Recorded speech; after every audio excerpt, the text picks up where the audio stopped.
Dnes prešlo 6 rokov od chladnokrvnej vraždy novinára Jána Kuciaka a jeho snúbenice Martiny Kušnírovej.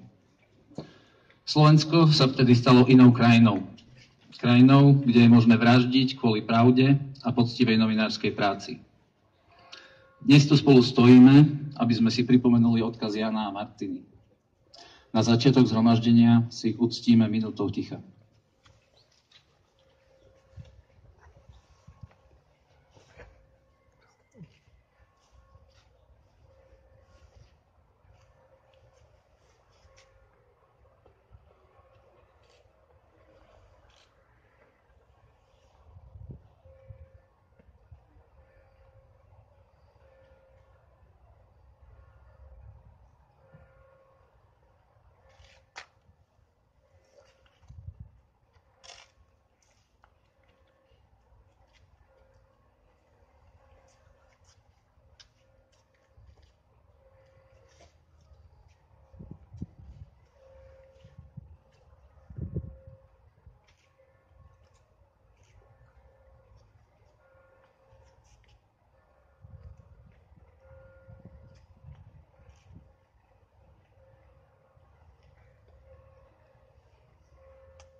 Ďakujem.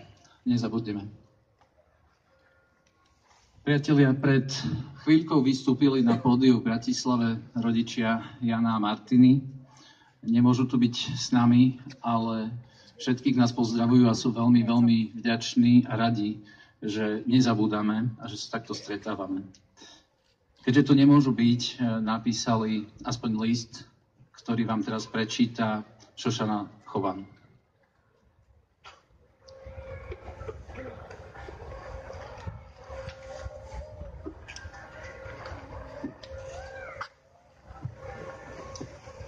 Ďakujeme všetkým zhromaždeným, že sa nevzdávate a ďalej bojujete za slušnosť a spravodlivosť.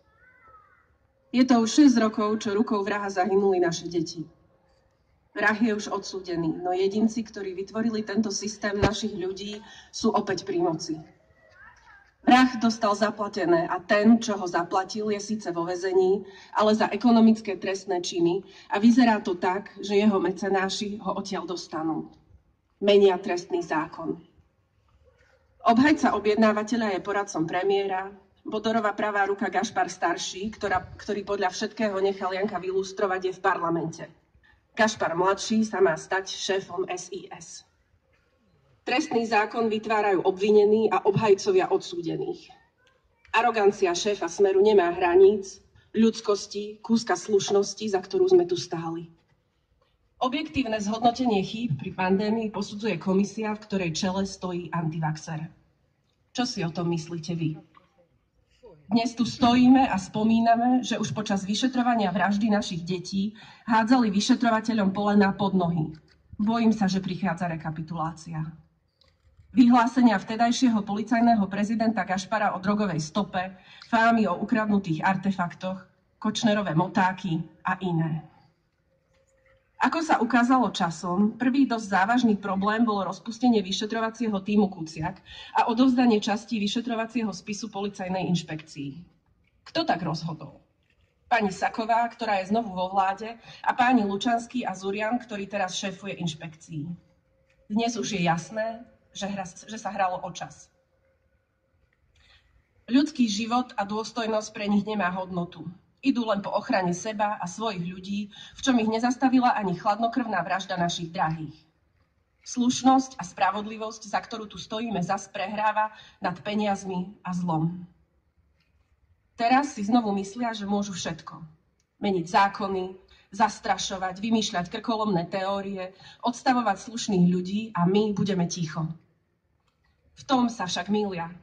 My všetci sme tu a vždy budeme za pravdu a spravodlivosť bojovať. Sú to dve veci, s ktorými sa nesmú robiť kompromisy. Za našich drahých, za nás všetkých. Nech sa už nikdy nikomu nestane to, čo nám. Z celého srdca vám ďakujeme. Kuciakovci a Kušnírovci.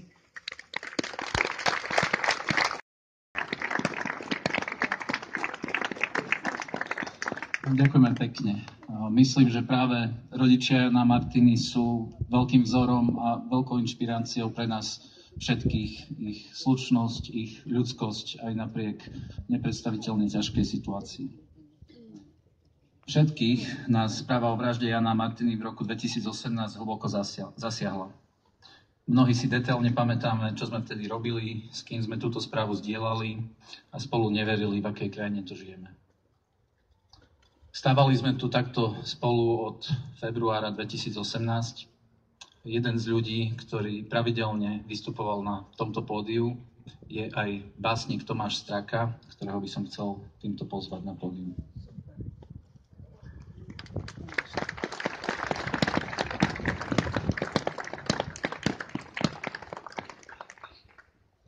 Ďakujem, že ste prišli.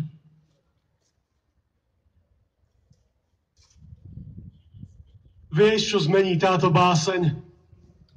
Zaznievala moja otázka na pódiach slušného Slovenska v Košiciach a Trenčíne. A na umeleckých pódiách v Bratislave, Budapešti, Prahe, Žiline či Banskej Bystrici. Vieš, čo zmení táto báseň? Pýtal som sa, aby som povzbudil našu odvahu doma a dal svetu vedieť o 2 krvavých ranách, ktorými bola zasiahnutá moja krajina. Trpkou odpoveďou na túto otázku bolo nič. Vieš, čo zmení táto báseň? Nič. A keď sa dívam okolo seba, mám skutočne strach, že sa nič nezmenilo. Vládne nám rovnaká, ak nie je horšia vláda, ako v roku 2018. A my opäť stojíme tu. A opäť bojujeme za základné ľudské práva. Čo sa zmenilo od vraždy Jana a Martiny? Vypukol COVID a vojna.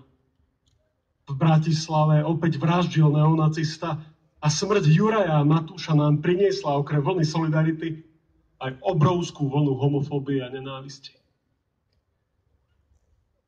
Keď som na niečo vo svojom živote hrdý, je to na to, že som sa mohol stať súčasťou slušného Slovenska. Že som mohol zažiť tú jednotu a snahu vybudovať lepšiu krajinu. Pýtam sa, ale kde je tá jednota teraz? Pýtam sa, čo sme pokazili. Pýtam sa, prečo na každom kultúrnom podujatí podvedome hľadám strelca. Pýtam sa, prečo sa nedokážeme opäť spojiť. Ničí ma, keď vidím, v akej zlobe sa zmieta Slovensko. Krajina, v ktorej som sa rozhodol žiť. Krajina, ktorú sa snažím každý deň urobiť lepšou. Ničí ma predstava duševnej občianskej vojny, do ktorej sa ženieme. Ničí ma predstava, že bohatí a mocní v tejto krajine si myslia a vždy si mysleli, že Slovensko vlastne. Že my občania sme len otroci ich hlúpych nápadov. Možno si nás nevšimli, ale my sme tu. Jednou z hodnôt od novembra 89 bol dialóg. Slobodný a otvorený dialóg medzi ľuďmi a medzi štátnou mocou a občanmi. Ján a Martina boli umlčaní, pretože Ján Kuciak sa chcel pýtať. Chcel viesť dialóg, chcel, aby sme my, občania, mali relevantné informácie. Táto vláda chce umlčať nás všetkých. Predkladajú zákony bez pripomienkového konania, snažia sa o obmedzenie dialógu s občanmi, snažia sa zničiť funkčné inštitúcie. Často myslím na bieloruského režiséra Alexeja Palujana, ktorý sa mi v rozhovore zveril, že jeho priatelia, herci, režiséri, básnici, umelci, buď emigrovali, sú v base, alebo boli zavraždení štátom. Často myslím na čínskeho karikaturistu Badiu Cha, ktorý mi povedal, že ak by vystavoval doma v Číne, vyvraždia mu rodinu. Často myslím na mojich priateľoch, skrývajúcich sa v protibombových krytoch v Kieve, v ktorom vraj nie je vojna. Nechcem a odmietam zažívať toto na Slovensku. Nechcem a odmietam vyhlásenia mocných, páchnúce rasizmom, sexizmom, apartheidom. a nenávisťou. Prosím vás ale, nezabudnime, prečo sme tu a za čo bojujeme. Odmietam dehumanizovať vládnu koalíciu a jej voličov. Som tu preto, lebo chcem donútiť mocných k dialogu, k tomu, aby uznali, že sme si rovnocenní. Že my nie sme nevoľníci, ale občania. Prosím vás preto, nebojujte plný nenávisti. Nevytvárajte vojnu. Nesnažte sa zničiť druhú stranu, pretože tá nikdy nezmizne. Ale rovnako, nikdy nezmizneme ani my. Našou jedinou nádejou je dialog.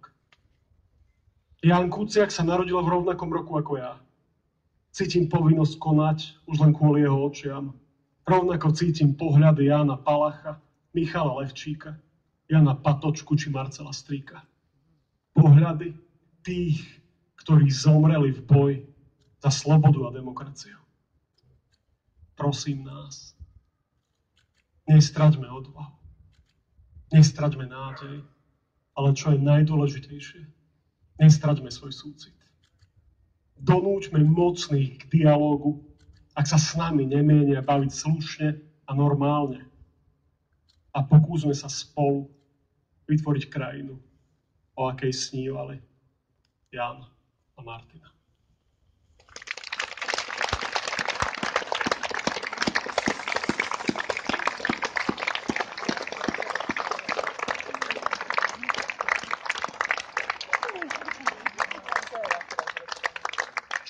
Tomáš, vďaka za veľmi dôležité a silné slova. Dneska, keď sa pozriem okolo a vidím tisíce ľudí, tak som rád, že sme nezabudli. Zároveň je mi veľmi ťažko z toho, kde sme sa 6 rokov po vražde ocitli.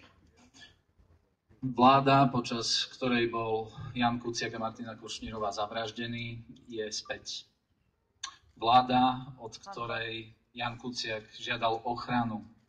Ján Kuciak žiadal o ochranu. Robert Kaliňák sa mu vysmiel. Čo skoro potom bol zavraždený. Títo ľudia sú späť a opäť tvrdia, že nás riadia akési temné sily, že sme platení zahraniční agenti, že sme vlastizradcovia, neznášame svoju krajinu a že sme prišli rozvratiť štát. Si naopak myslím, že my tu stojíme preto, lebo túto krajinu ľúbime, preto, lebo bránime slobodu, preto, lebo si uvedomujeme, aké temné časy nás čakajú s Robertom Ficom, Tiborom Gašparom, Robertom Kaliňákom, Andreom Dankom. Ten zoznam by mohol pokračovať. Opäť šíria konšpirácie, tak ako tomu bolo aj v roku 2018. Ale my opäť stojíme po námestiach po celej republike i v zahraničí, momentálne v 40 mestách. Takisto tomu bolo aj v roku 2018. Protestovali sme v veľkých mestách, menších mestách, v dedinách a v zahraničí. Naša ďalšia speakerka mala len 17 rokov, keď zabili Jana a Martinu. Postavila sa v Rožňave a organizovala zhromaždenia, pretože jej záleží na budúcnosti tejto krajiny. Chcel by som na pódiu privítať študentku a odvážnu ženu Scarlett Langovú.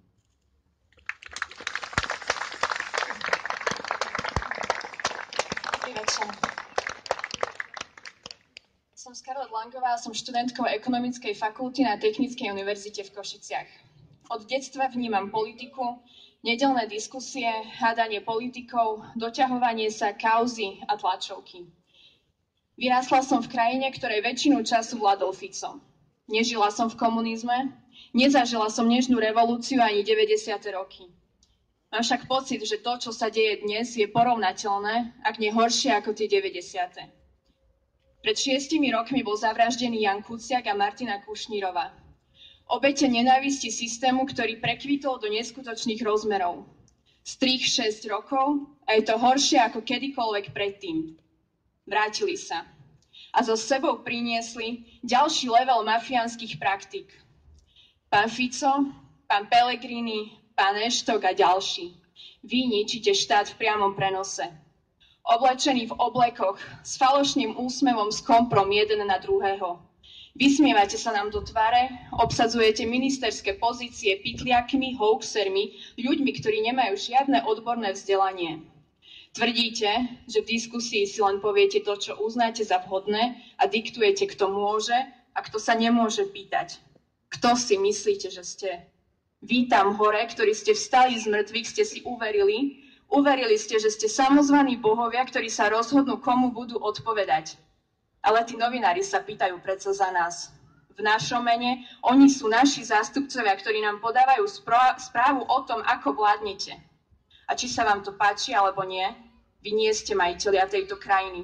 Ani zďaleka vás nevolilo toľko ľudí, aby ste mali právo deštruovať tento štát od základov. Vy ste predsa naši zamestnanci. My vás platíme a vy máte vykonávať prácu v prospech stability a istoty pre nás všetkých. Nielen pre tých vašich vyvolených. Práve touto nenávisnou retorikou ste dopustili, aby bol v našej krajine zavraždený novinár a jeho snúbenica. To sa naozaj nezastavíte ani pred smrťou. Dokážete sa vy vôbec pozrieť ráno do zrkadla? A áno, aj vy, pán Pellegrini. Ste opití víziou, že budete prezidentom. Vy chcete byť prezidentom, ktorý prinesie pokoj a dôstojnosť. Slovo dôstojnosť by som na vašom mieste radšej nepoužívala. A pokoj? Máte pravdu. Ten chceme, ale vy ste nepochopili, že my ten pokoj chceme od vás. Bravo!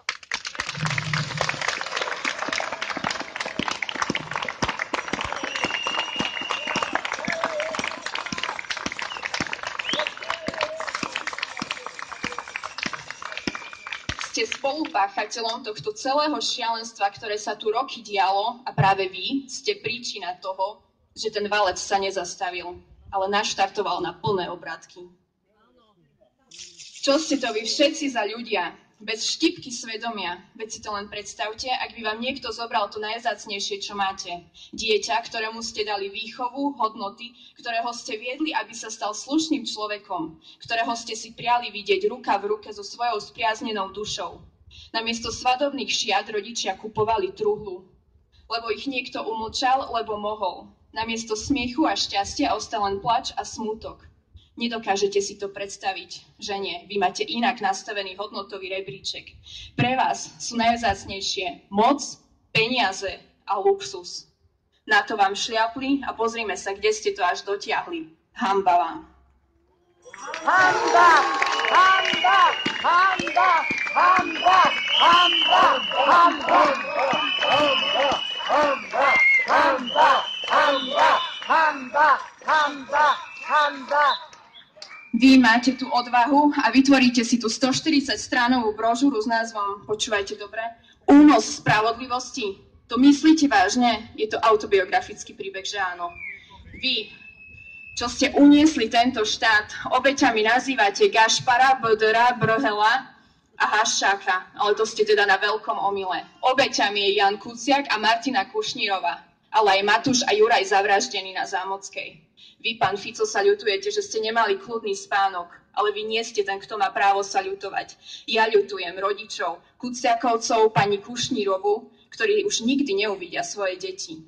Tvrdíte, že na Ukrajine, konkrétne v Kieve, nie je vojna. Tak prečo ste tak zbabeli a došli ste len do Užhorodu? Prezidentku nazývate potkanom, LGBT ľuďmi zvrátenými, novinárov prostitútkami a nás všetkých slniečkármi. Strácame sily bojovať o spravodlivosť, ktorá je vami dennodenne znásilňovaná, ale nemôžeme to vzdať.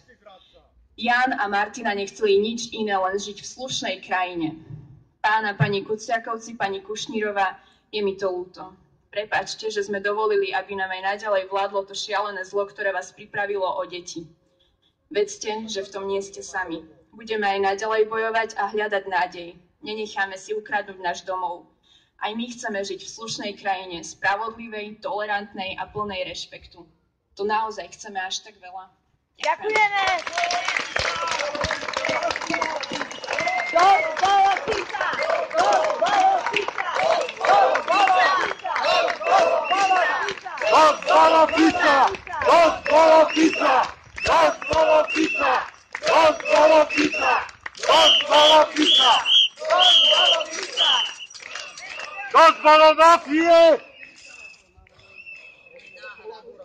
Skarla, ďakujem za ozaj silný príhovor. Táto vláda útočí a kreslí terče na chrbty novinárov, na ľudí, ktorí sa pýtajú mocných, ako spravujú túto krajinu. Na ľudí, ktorí informujú nás, verejnosť, o tom, ako politici, ktorých sme si zvolili, zaobchádzajú s našim štátnym rozpočtom, s našimi právami, so spravodlivosťou. Novinári a slobodné médiá, tie ozajstné, tie skutočné médiá, nie žiadne alternatívne a konšpiračné plátky platené z Ruska. Slobodné médiá sú základným pilierom slobodnej a demokratickej krajiny. Práve preto na nich útočia, práve preto ich spochybňujú. Spochybňujú ich preto, lebo sloboda a demokracia je niečo, čomu Robert Fico, Robert Kaliňák, Andrej Danko, Pellegrini, Šimkovičová, mnohí ďalší jednoducho nerozumejú. Nechcú demokracii rozumieť, demokracia je pre nich nebezpečenstvom. Práve preto útočia na novinárov, na mimovládne organizácie, na nás, na aktívnych občanov. Posledné roky boli mimoriadne náročné. Bola tu pandémia covidu, kedy sa občianska spoločnosť zomkla, kedy rôzne neziskové organizácie, rôzne mimovládne organizácie, ale aj bežní ľudia prevzali zodpovednosť do vlastných rúk. Pamätáte sa, keď sme šili rúška alebo pomáhali susedom, seniorom s nákupmi, snažili sa nejakým spôsobom správať sa zodpovedne a neohroziť nikoho iného. Robert Fico, Harabín a jemu podobný v tej dobe zvážali ľuďmi autobusmi na protesty, kde sa šíril tento vírus a žiaľ, mnohí ľudia skončili v nemocnici alebo mŕtvi práve kvôli ich nezodpovednosti. Len pár rokov potom začala vojna na Ukrajine. Opäť to bola občianska spoločnosť, opäť to boli mimovládne organizácie a celý sektor, ktorý sa zomkol a zo dňa na deň začal pomáhať ľuďom, ktorí utekali pred vojnou, ľuďom, ktorým Rusi zbombardovali mesta, domovy, školy, nemocnice, ľudia, ktorí čakali na našej východnej hranici a boli sme to my, bežní ľudia, ktorí sme im poskytli nocľah, ktorí sme nosili na hranice jedlo, oblečenie, ktorí sme sa snažili pomôcť. Občianska spoločnosť je na Slovensku naozaj silná a netreba na to zabúdať. Rôznejších zločinov. Vraždu investigatívneho novinára Jána Kuciaka a jeho snúbenice Martiny Kušnírovej. Všetci vieme, že museli zomrieť kvôli jeho práci, ktorú robil kvalitne a preto bol nebezpečný pre niektorých mocných. Všetci vieme, že za vraždou stoja ľudia, ktorí mohli všetko a vyzerá to tak, že môžu opäť. Všetci vieme, že naša vláda robí všetko preto, aby sa tí, na ktorých Ján Kuciak ukazoval perom a dátami, stali opäť nedotknuteľnými. Nevieme si ani predstaviť zúfalstvo a bolesť rodičov Jána a Martiny, ktorí už 6 rokov chodia na súdne pojednávania. Musia tam znovu a znovu počúvať, ako boli ich deti zavraždené do posledného detailu. A nádej, že bude ich nezmyselná smrť vyšetrená a skutoční páchatelia potrestaní, sa vzdialuje. Je mi z toho neskutočne ťažko. A zároveň som veľmi nahnevaná na tých, ktorí za to môžu. Vláda Roberta Fica ohrozuje všetko, čo sme v roku 1989 vybojovali. Na čele krajiny stoja ľudia, ktorí sa k vysokým politickým funkciám nemali nikdy dostať. Vládnu nám najhorší z nás. Trojkári, štvorkári, ktorí doteraz nič nedokázali. Jediné...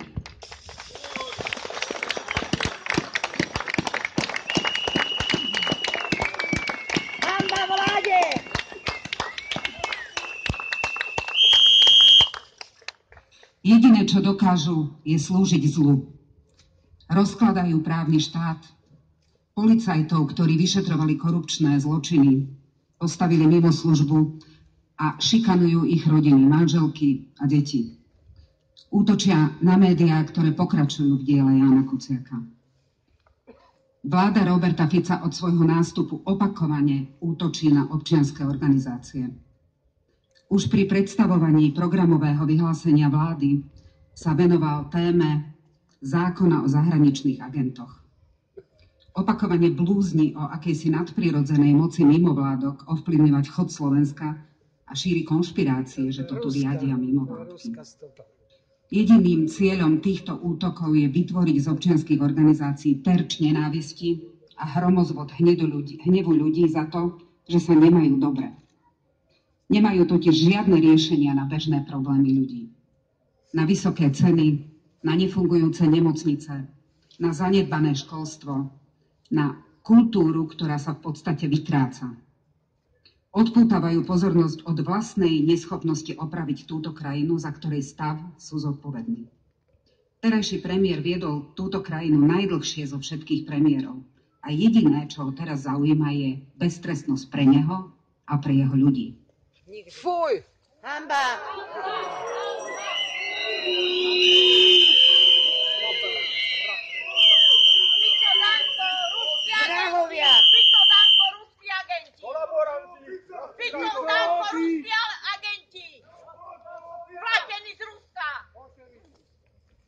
My, občania a občianky Slovenska, ktorí sa v súlade s našimi zákonmi a ústavou združujeme v občianskych organizáciách, tu však zostávame. Naďalej budeme pomáhať tam, kde treba. V sociálnej oblasti, v ochrane životného prostredia, vo vzdelávaní, ale aj v pomoci Ukrajine. Ukrajina bola napadnutá bezdôvodne a bojuje aj za nás a za naše hodnoty. Sláva Ukrajine! Sláva Ukrajine!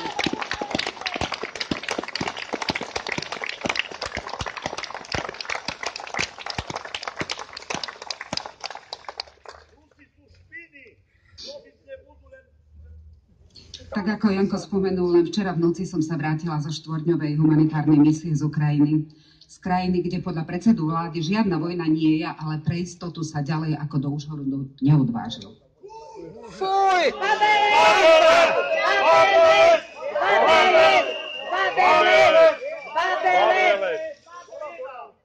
Ruský agent!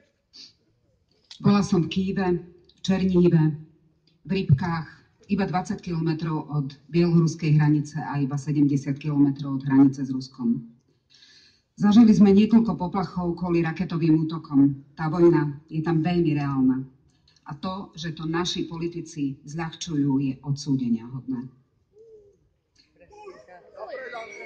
Judáci! Judáci!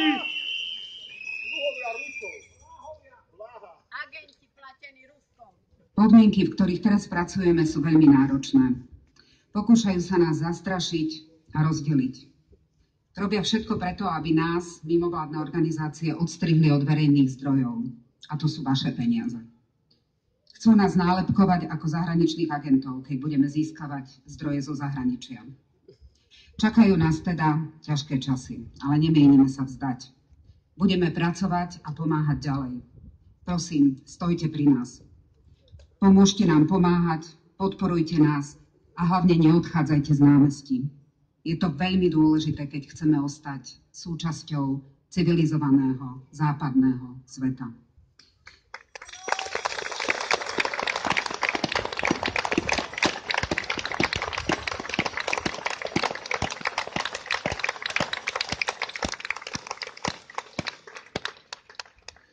My, aktívne občianky a občania, nesmieme nikdy rezignovať, ani keď nám je ťažko. Táto krajina je v našich rukách. Ďakujem, že ste dnes prišli a že ju pomáhate zachrániť. Ďakujeme! Ďakujeme tebe, Laura. Si super.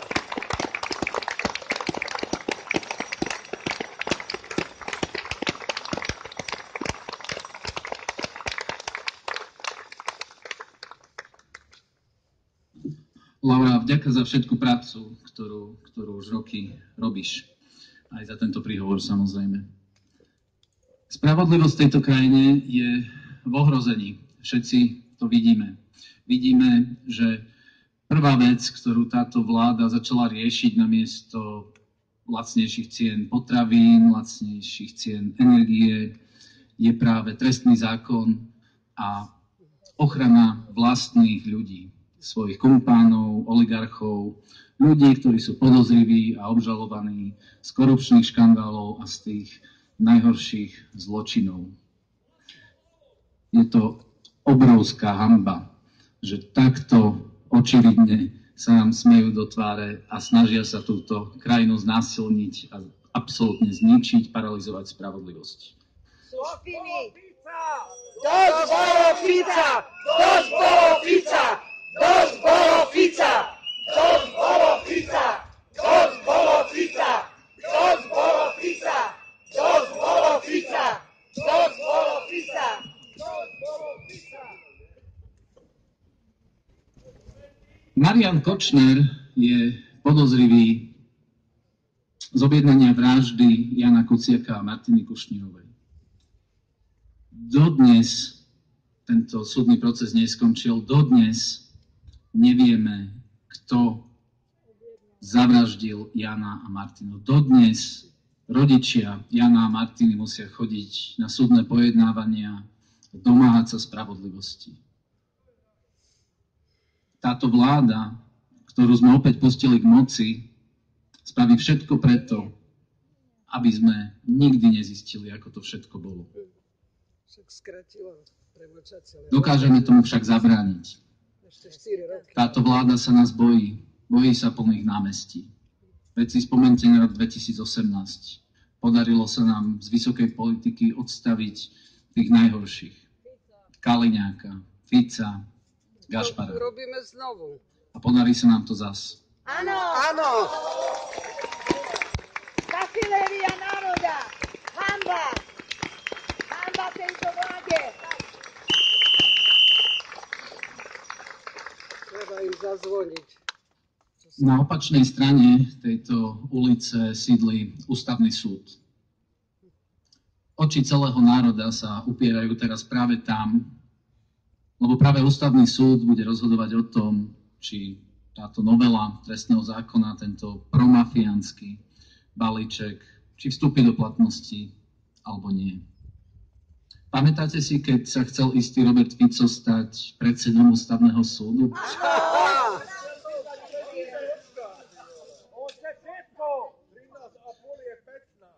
Presne tak. Už o mesiac budú prezidentské voľby. Volíme Korčoka! Áno. My sme nikdy na pódiu nehovorili, koho voliť alebo nevoliť. Ale myslím, že je to v tejto situácii relatívne jasné. Áno. Priatelia, ak sa Peter Pellegrini, podržtáška Roberta Fica, stane prezidentom, verte tomu, že Robert Fico sa stane predsedom Ústavného súdu. Ježiši Kriste. Nikdy. Nedovolíme! Nemôže!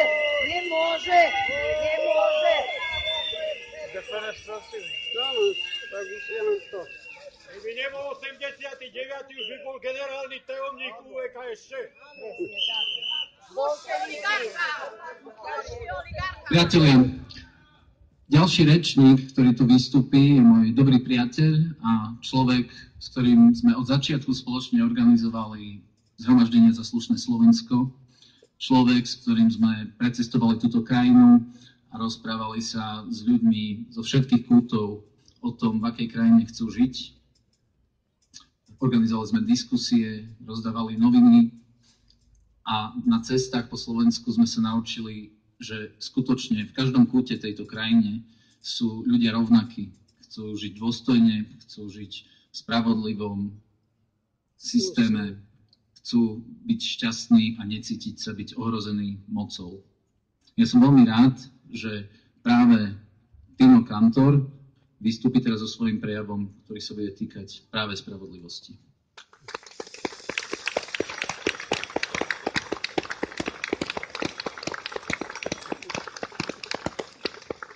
Dobrý večer, Košice. Dobrý večer.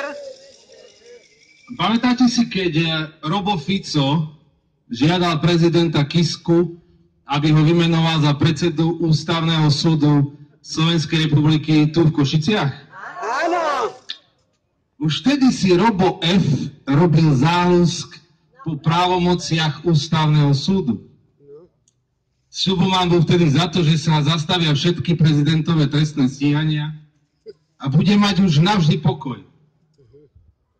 Ústavný súd Slovenskej republiky má takú vysokú prestíž, že bol Robo F.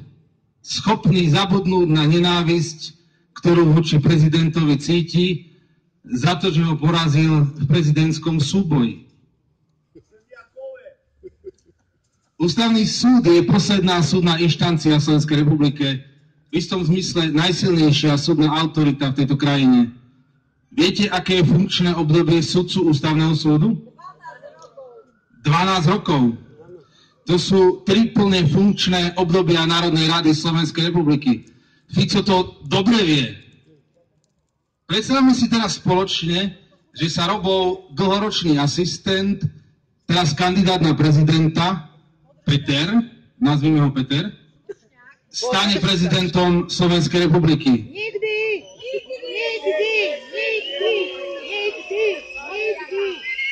Predstavme si, že Robo Fico dovládne plne funkčné obdobie do roku 2027, bude viesť kandidátku Smeru do ďalších volieb a niekedy v roku 2028 si povie, že mu stačilo vylepšovať Slovenskú republiku z pozície predsedu vlády a zavolá Peťovi, aj keď nemá mobilný telefón, nech ho vymenuje za predsedu Ústavného súdu. Jeho mandát by trval do roku 2040. Už bude v pekle horieť. A preto hovoríme, dosť bolo Fica. Dosť bolo Fica!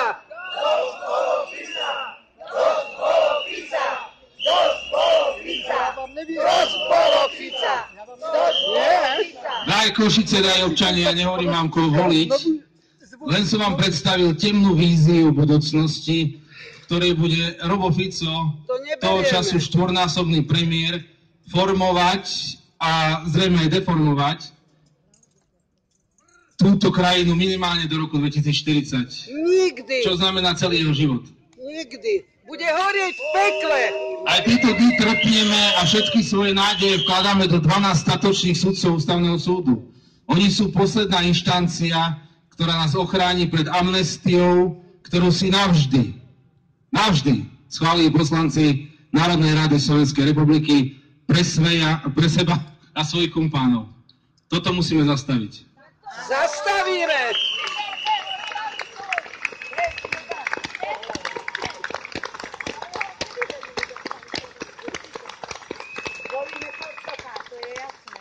Každý týždeň protesty! Áno, a všetky.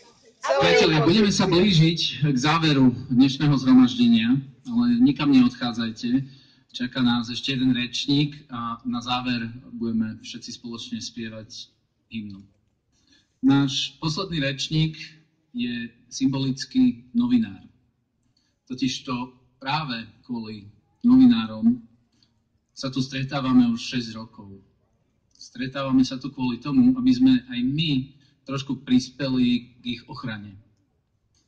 Sledujeme, ako všetci politici koalície útočia, vyhrážajú sa novinárom, odmietajú s nimi komunikovať. Komunikujú so svojimi, s ľuďmi, ktorí nie sú normálni novinári, s ľuďmi, ktorí sú platení práve takýmito politikmi alebo temnými zahraničnými zdrojmi, aby tu šírili zlobu, nenávisť. Tam majú migáľa. A preto je veľmi dôležité, aby sme sa vždy, keď máme príležitosť, postavili za poctivých a férových novinárov. Oni sú totiž tí, ktorí v našom mene kontrolujú mocných. A to je veľmi, veľmi dôležité. Preto toto zhromaždenie svojim príhovorom ukončí novinár Dušan Karolí. Dušanko.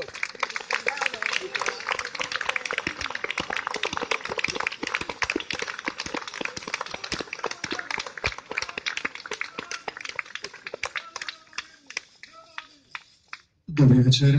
Vďaka vám všetkým, čo ste prišli. Myslím, že je veľmi dôležité, aby sme sa stretávali. Každý týždeň. Nech sa títo posere.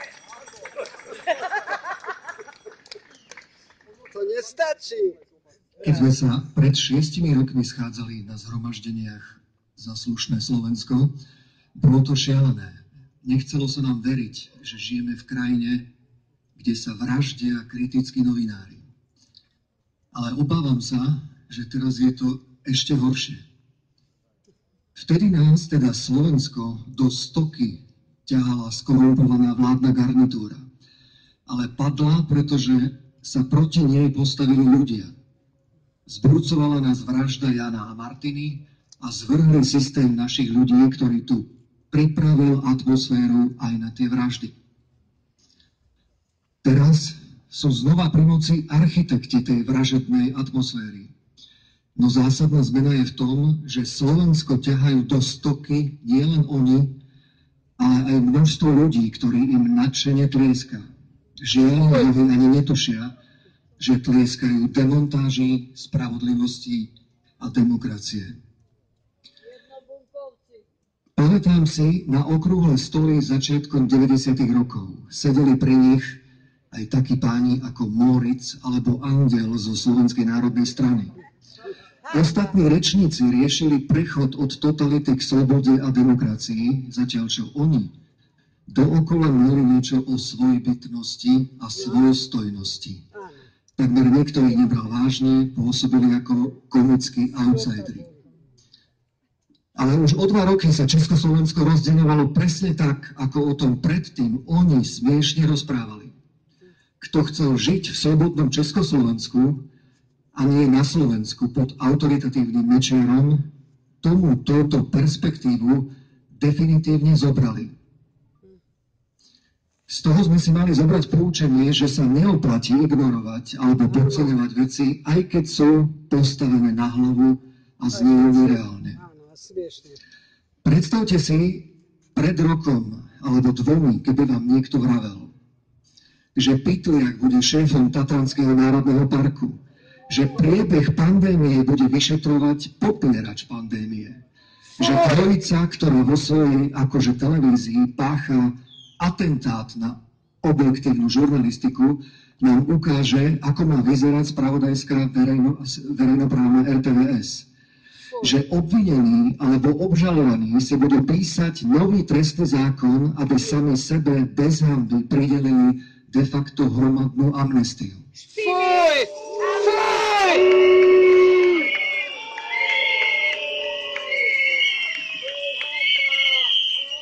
Toto všetko, keby sme počuli pred rokom či 2, tak by sme si klopali na čelo, že to je absurdné.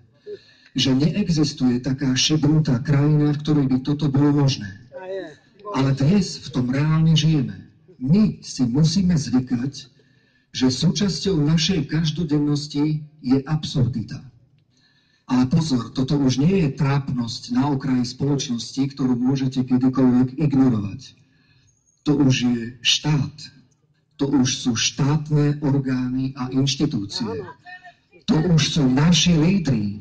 To už my sme tu na smiech, lebo túto absurditu si platíme z našich daní.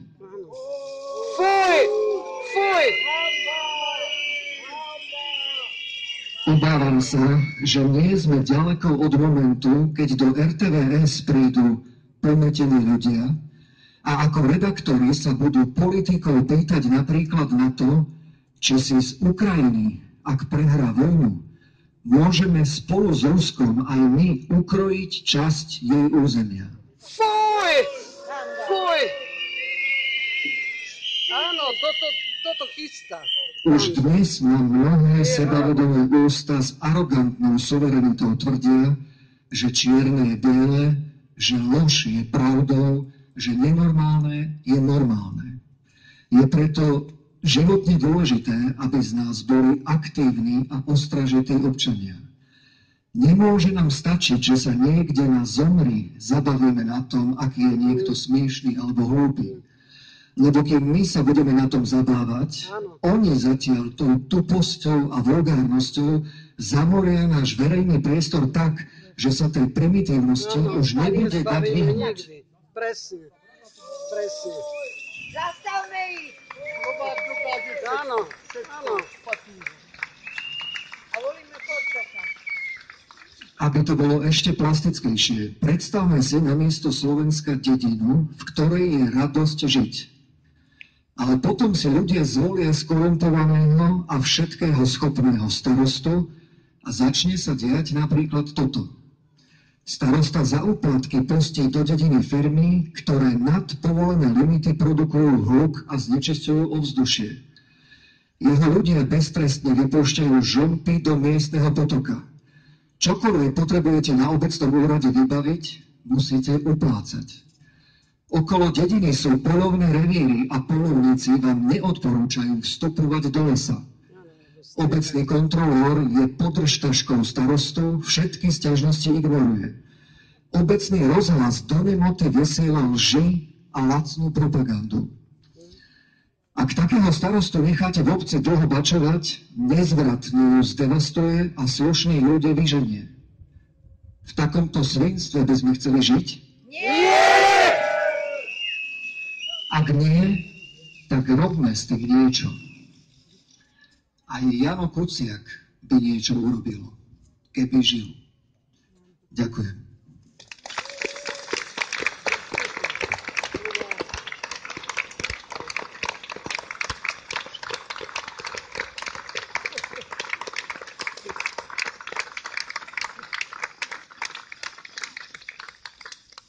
Ďakujem veľmi pekne. A vďaka vám všetkým, že ste tu s nami, že sme tu spolu. Znamená to naozaj veľa. Viem, že ste nahnevaní, že ste sklamaní, že ste frustrovaní. Ja som tiež. Tiež som nahnevaný, tiež som sklamaný, tiež som niekedy mám pocit, že to nemá zmysel. Ale priatelia, treba vydržať, treba ten hnev premeniť na aktivitu a treba mať nádej. Nádej je Korčok! Ako hovoril Václav Havel, nádej nie je istota, že niečo dopadne dobre, ale nádej je presvedčenie, že niečo je správne. Bez ohľadu na to, ako to dopadne. A my tu nádej máme. Volíme Korčoka! Korčok na hrad!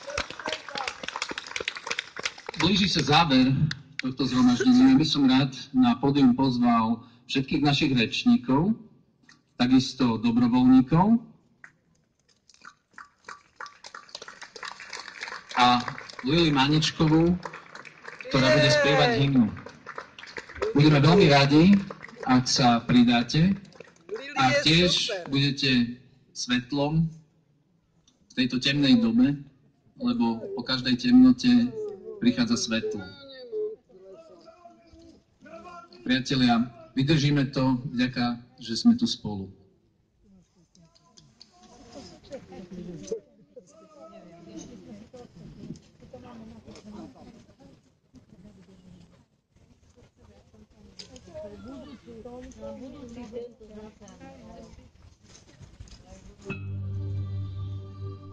Nad Tatrou sa blízka hromí divovíru. Nad Tatrou sa blízka hromí divovíru. Zastavme ich, bratia, veď sa oni stratia, Slováci ožijú. Zastavme ich, bratia, veď sa oni stratia, Slováci ožijú. Do Slovensko naše posiadlo spalo. Do Slovensko naše posiadlo spalo. Ale hledský Bohu zúčujú o tomu, aby sa prebralo. Ale hledský Bohu zúčujú o tomu, aby Nech sa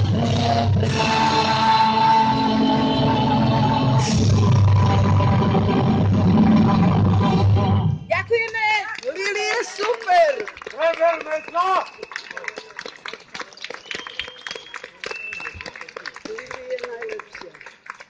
Ďakujeme veľmi pekne.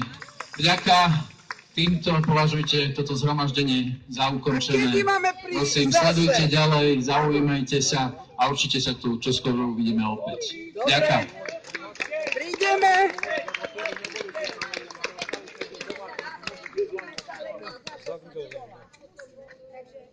Nie ste smedí, nejte sa.